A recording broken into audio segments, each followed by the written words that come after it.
அமைதியான புரட்சி. புரட்சி நான் பஸ் இருக்கலாமா, கல் வீசலாமா யாருக்கானாலும் கேட்குறீங்க. புரட்சினால யாரோ ஒருத்தர் வெட்டணும், இல்லை அழிக்கணும், அப்படி இல்லை. நமக்குள்ள இருக்க அக்ஞானம் வெட்டிக்கணும் முதல்ல. இது புரட்சி.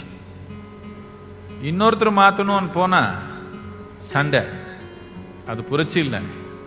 இது பழைய காலத்துலேருந்து வந்திருக்க பிரச்சனை. அதுல என்ன புரட்சி இருக்குது? என்னை நான் மாத்திக்கிறதுக்கு தயார் இருக்கிறேன் எப்போ சொல்றீங்க? இப்போதானே புரட்சி. இந்த புரட்சி எல்லாருக்கும் பிடிச்சுக்கணும்.